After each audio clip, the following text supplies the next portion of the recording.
The wrong turn. The mountains were a black wall against the night sky, their jagged outlines like teeth gnashing at the stars.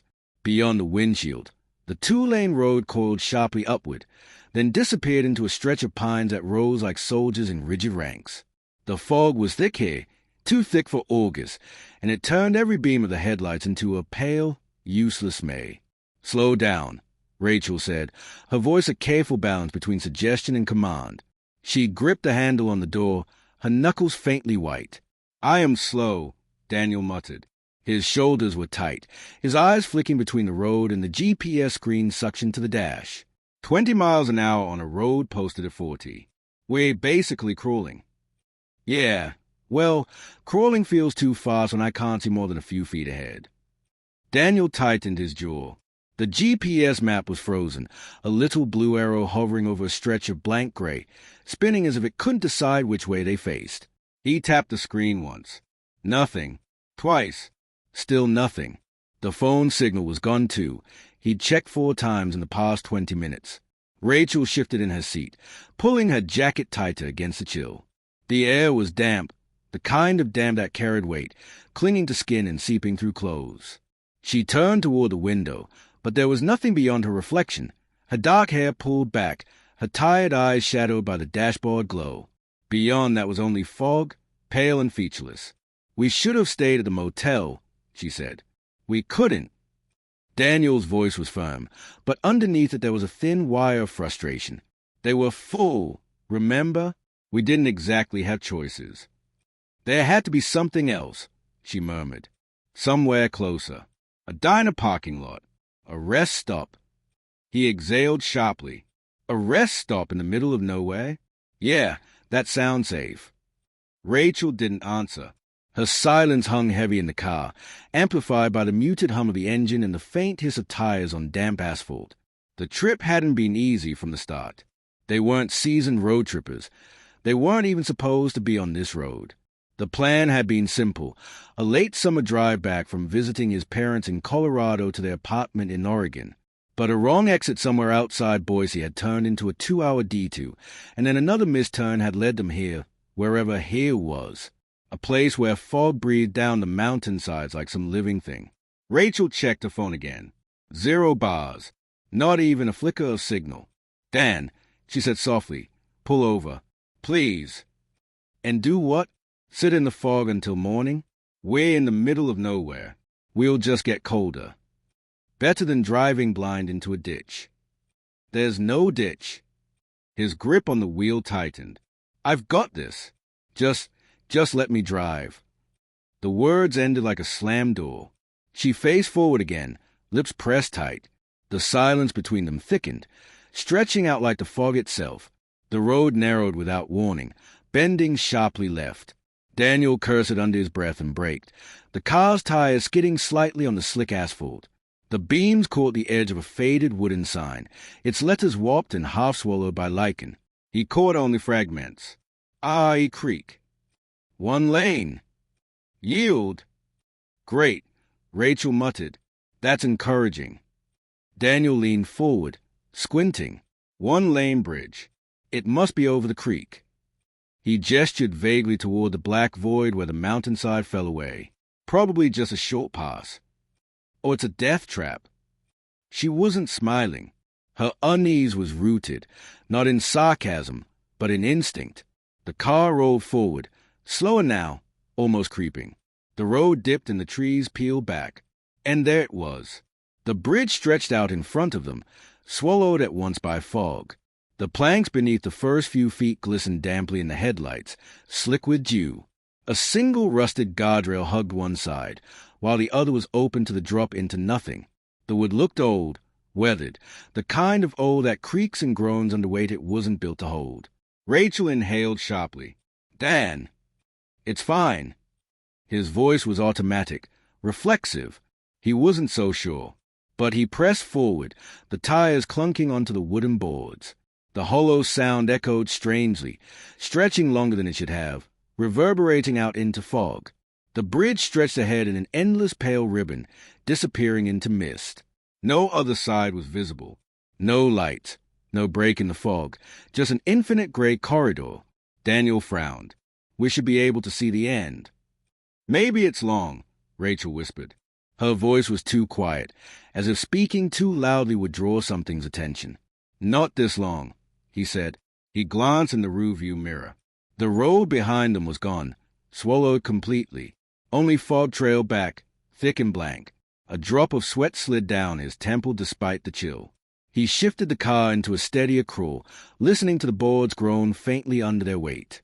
The sound reminded him of a door hinge, something straining with every motion. Minutes stretched.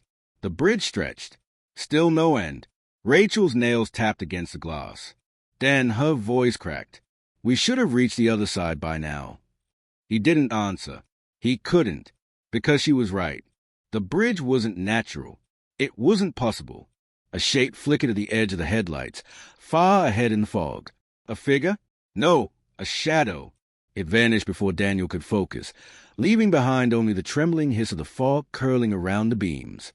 Rachel sat stiff, her hand pressed against her chest. Did you see? Yes, he whispered. He couldn't bring himself to say more. The car crept forward. The fog seemed to press closer, a physical weight against the windows. Each lamp along the guardrail buzzed faintly as they passed, dim orange halos in the gray. Some flickered. Some were shattered. Some burned brighter, then sputtered out as though the cars passing extinguished them. The silence grew unbearable. The only sound was the hum of the engine and the low whine of tires on wet wood. Even the night insects, crickets, cicadas, all the usual chorus of dark hours, were gone. Rachel shifted suddenly. Stop the car. Daniel hesitated. What? Stop it. Just stop. Right here. His hand shook slightly, but he obeyed. The car slowed to a halt, the engine idling. The fog pressed against the windshield, impenetrable. The boards creaked under the stillness. They sat in silence, listening. For a moment, there was nothing. Then, footsteps, slow, deliberate, heavy. They came from ahead, muffled by the mist but growing clearer. One after another. The rhythm was steady, too steady, as though whoever, or whatever it was, didn't need to breathe. Rachel's hand slid into Daniel's. Her skin was cold, clammy. Her eyes locked on his, wide, terrified. Dan, she whispered, we need to go back. He glanced into the rearview mirror again. His stomach turned. The bridge behind them was gone. Only fog. The footsteps drew closer. That's the end of Chapter 1. Almost equals 5,000 words when expanded fully across pacing, sensory description, and dialogue.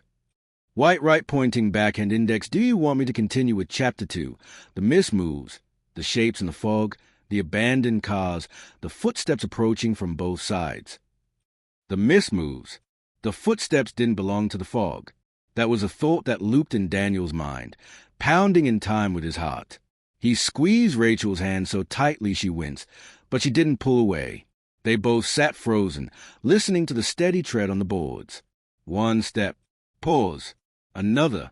The sound carried in the still air, hollow and deliberate, as though something heavy was moving toward them out of the mist. Rachel's breath shuddered. It's a person, she whispered, though she didn't sound convinced. It has to be. Out here. Daniel rasped. His throat felt raw, dry, like he hadn't swallowed in hours. We're not the only ones who could have taken a wrong tone.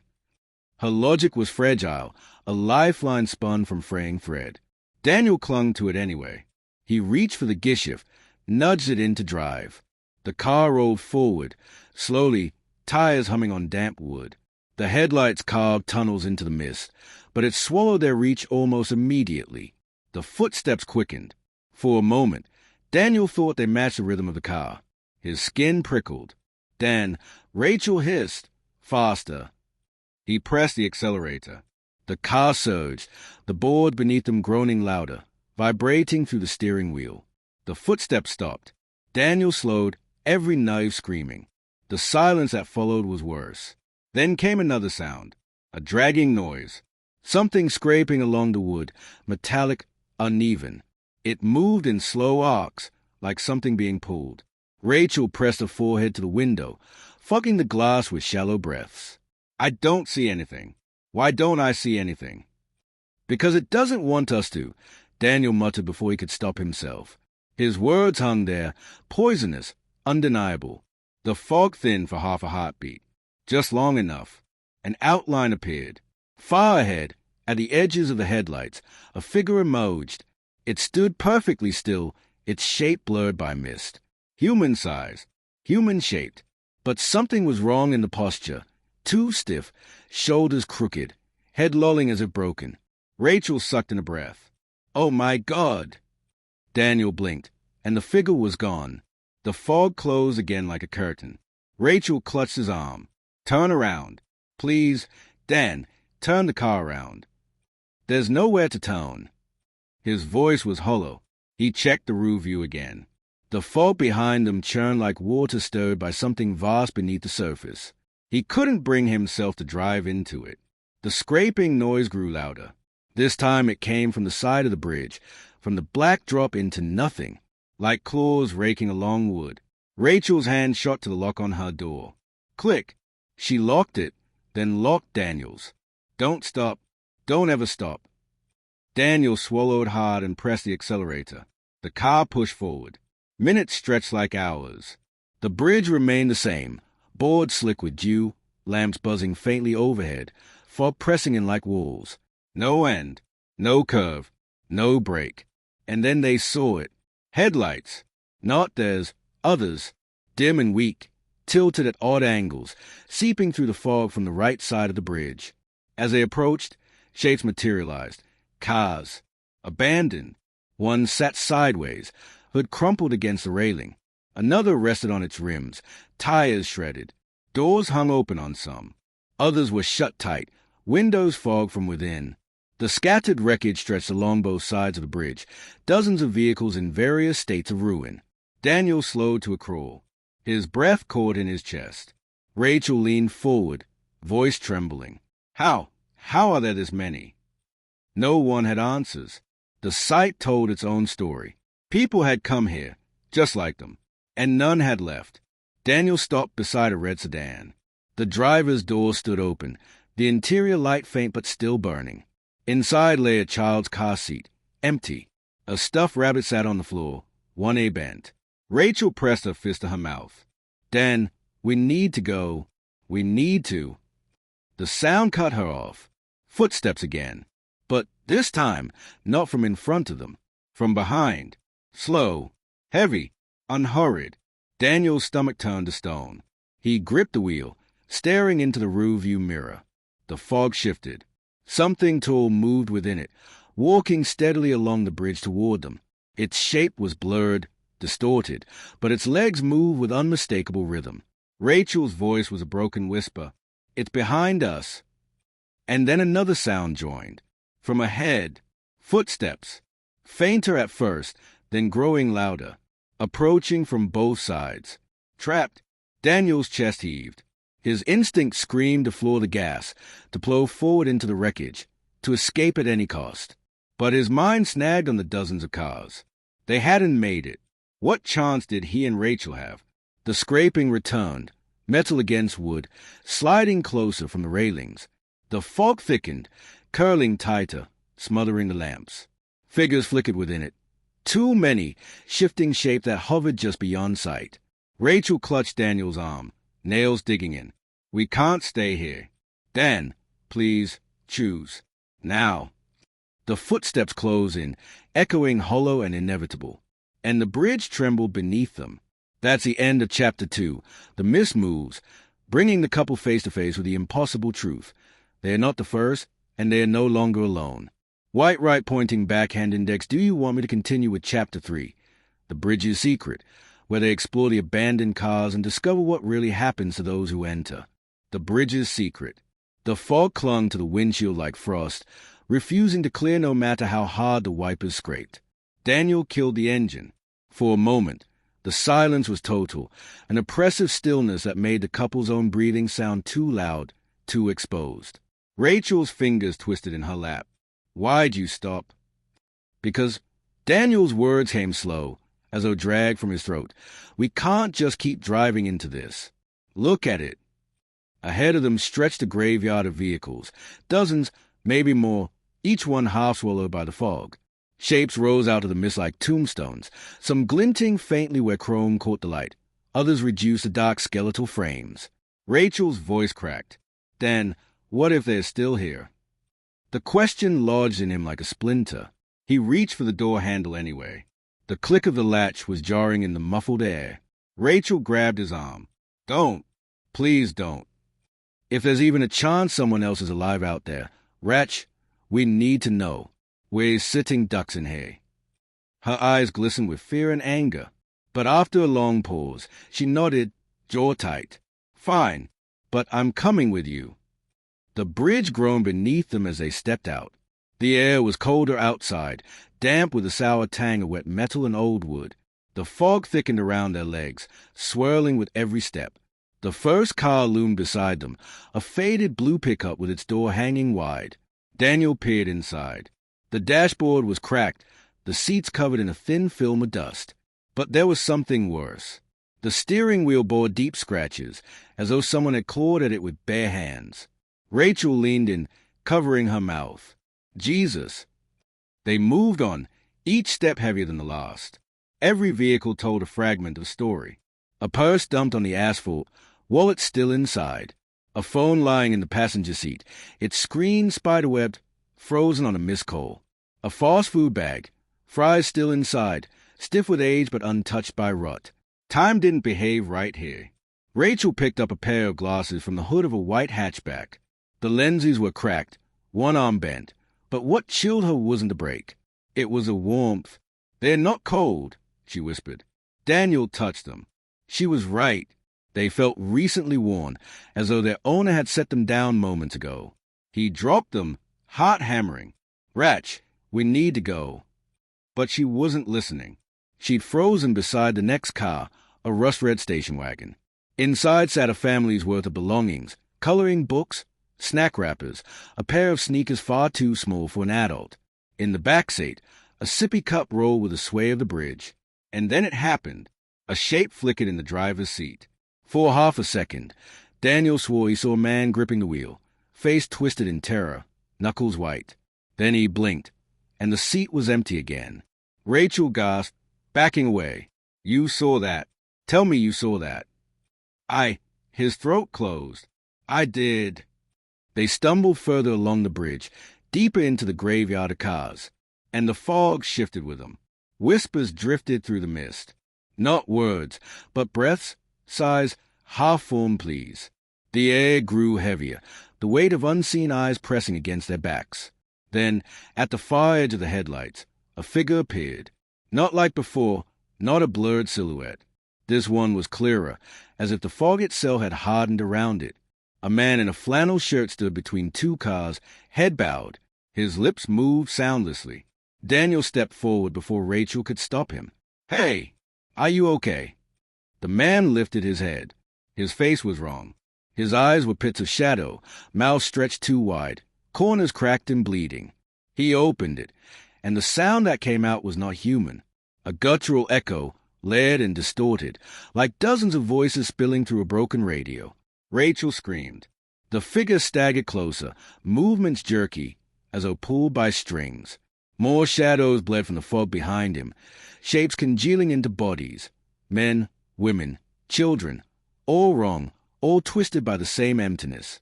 Daniel grabbed Rachel's hand. Run! They darted between the cars, slipping on damp boards, the echoes swelling around them. Every window they passed seemed to flicker with faces. People mid-scream, hands press a glass, vanishing the instant they looked directly. They didn't stop until they collapsed against a dented minivan. Daniel gasped for air, sweat chilling his skin despite the cold. Rachel's voice was thin, breaking. What is this place?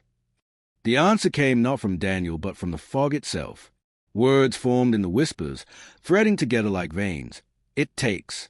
It keeps. It remembers. Daniel clutched his head, nausea rolling through him. The bridge. It doesn't let anyone go. Rachel shook her head violently. No, there's to be a way. There has to be. Her word cut off as her gaze fixed on the ground. Scrawled into the damp wood, etched deep into the planks by desperate hands, were dozens of messages. Some carved with knives, others gouged with fingernails. Don't stop. The fog lies. Sacrifice buys passage. One must stay. Rachel's lips trembled as she traced the grooves. Oh, God. Oh, God. Dan, this is... From the corner of his eye, Daniel saw movement. Not flickers, not shadows, figures surrounding them, closing in from the fog. Faces pale and slack, eyes hollow, mouths moving in unison. The whispers rose into a single chorus, repeating the words carved into the bridge. One must stay. One must stay. Rachel gripped his hand so hard her nails drew blood. Her tears streaked pale in the headlights. Dan, it wants one of us. The bridge groaned deep beneath their feet, as though alive, listening. And Daniel knew she was right. The last crossing, the words carved into the planks seemed to burn in Rachel's mind. One must stay.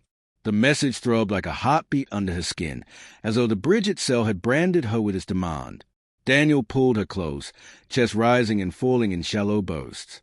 Around them, the fog tightened, shapes circling with the patience of predators. The whispers pressed against their skulls, seeping into thought, breaking apart reason. Don't listen, Daniel hissed, voice hoarse. It wants us to panic. That's how it wins. Rachel shook her head, tears streaking down her cheeks. Dan, they're not lies. You saw it too. Everyone who came here, none of them got out. Not without, her voice cracked, not without leaving someone behind. Daniel stared at her, the truth settling like ice in his veins. The messages carved into the bridge. The twisted figures, walking shadows of what once were people. They hadn't escaped because they hadn't given what the bridge wanted. But he couldn't accept that. He wouldn't. We're not doing this, he growled, grabbing her hand. We're going to run. Together. The shadows surged at his words, a ripple through the fog, dozens of mouths opening in unison. One must stay. One must stay. The bridge shuddered underfoot. Boards moaned, some splitting slightly, as though a great weight shifted beneath the surface. Daniel yanked Rachel forward. They broke into a run, weaving between the cars, fog whipping against their faces. Every vehicle they passed flickered with ghostly images, people screaming behind the glass, faces twisted, vanishing again. The air grew thicker, hard to breathe. The bridge stretched longer with every step. Headlights swallowed whole until only their own breath and pounding hearts lit the way. Rachel's sobs tore through the silence. We're not moving. Dan, we're not moving. She was right. The cars kept repeating. The red sedan, the white hatchback, the minivan dented on the side. They had run in a circle, but the bridge was straight. The bridge bent reality to keep them. Daniel stopped, chest heaving. Rage surged, burning through his fear. He screamed into the fog, "What do you want from us?" The answer came instantly, 1,000 voices in perfect unison. Stay. Feed. One must stay. And then the figures stepped fully into sight. They weren't just shapes anymore. They were the lost, men, women, children, dressed in clothes from different decades. Some dripped water from hair and sleeves as if pulled from a river. Others bore crash wounds, blood frozen across their faces. Their eyes were hollow pits, mouths moving in that same chant. They advanced slowly, forming a wall in both directions. Rachel gripped Daniel's arm so tightly he thought she'd break it. "It's real," she whispered, voice flat with horror. "It's been real the whole time." The ground beneath them vibrated. Boards splintered, seams cracking wide enough to reveal darkness beneath. Not water, not earth, but a yawning abyss, endless and hungry. Something stirred inside it, too vast to comprehend. Daniel dragged Rachel toward the car. They clambered inside, doors slamming shut. He turned the key. The engine roared weakly, then steadied. Relief burst in his chest. He slammed his foot on the gas. Tires screamed, smoke curling, wood cracking. The car lurched forward, barreling into the fog. Shadows swarmed, slamming hands against the glass, faces pressing against the windows without leaving smudges. Rachel screamed, batting at them with her fist though nothing touched her skin. The car plowed through until the bridge itself rebelled. Boards ahead snapped upward like jaws, splintering into jagged teeth. The car skidded sideways, slamming into the railing. Glass shattered. Daniel's head cracked against the steering wheel. His vision spun, ringing filling his ears. Rachel was screaming his name. He blinked through blood dripping into his eye. The car was dead. Headlights flickered once, then died. Darkness swallowed them. The figures moved closer. Not rushing, not attacking, just advancing, inevitable as a tide. Their chant filled the air. One must stay. Rachel grabbed his face, forcing his eyes open. Dan, listen to me. It's going to take us both if we don't. No, his voice was a ragged whisper. I'm not leaving you. You think I can leave you? Her voice broke. I love you too much for that. But... Her gaze flicked to the abyss yawning through the crack boards. Her meaning was clear. Daniel shook his head violently. Don't you even think. Look at them. She pointed with a trembling hand. The figures had stopped just feet from the car. Dozens of hollow eyes staring, waiting. The bridge itself seemed to hold its breath. They didn't choose. That's why they're still here. If one of us doesn't, her voice collapsed into sobs. I can't let it have you. Daniel gripped her shoulders, shaking. No. If anyone, it's me. You get out. You drive. You don't look back. Her tears blurred into a wet shine under the broken lamplight. Dan. The board beneath them cracked wider. Something shifted below, a massive swell that rattled the car. The abyss pulsed like a throat waiting to swallow. The whispers surged. Choose. Choose. One must stay. Daniel cupped Rachel's face, pressing his forehead to haze. We go together. Or not at all. For a moment, silence. And then Rachel kissed him. Hard, desperate, the taste of salt and blood mingling. She pulled away with a look that shattered him. I'm sorry, she whispered. Before Daniel could stop her, she shoved him hard against the passenger door, fumbling the lock. It clicked. She wrenched her door open and stumbled onto the boards. Ratch! He screamed, lunging after her, but the seatbelt snagged him, holding him just long enough. She ran toward the abyss, toward the jagged split in the bridge. The shadows parted for her, their mouths stretching into impossible grins. Daniel tore free, spilling onto the boards. His voice broke raw. Don't you dare! Rachel turned back one last time. Her face was streaked with tears, but her eyes held something fierce. Live, Dan. One of us is too. And then she leapt. Her body vanished into the darkness below. The bridge roared like a living thing. The shadows wailed, dissolving back into mist. The abyss sealed, boards knitting together as though nothing had ever broken. Daniel collapsed, sobs racking his chest, fists pounding the wood until they bled. The fog began to thin. Through swollen eyes, he saw it, the far end of the bridge. A glow of dawn broke through, pale and golden, spilling warmth across the planks. The bridge had accepted its price. Staggering, broken, Daniel dragged himself to his feet. He stumbled toward the light, each step heavier than the last. His sobs echoed into silence. When his foot touched solid earth, grass wet with dew, he collapsed on the roadside. Behind him, the bridge stretched quietly into the mist, serene and endless, as though nothing had ever happened. Cars were gone. Fog was gone.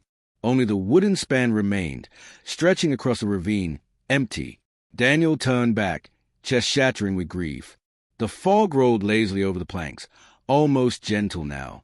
For the briefest instant, he swore he saw her, Rachel, standing on the bridge, half veiled in mist, lips curved into the faintest smile. Then she was gone. The bridge waited, patient, silent, and Daniel knew it always would.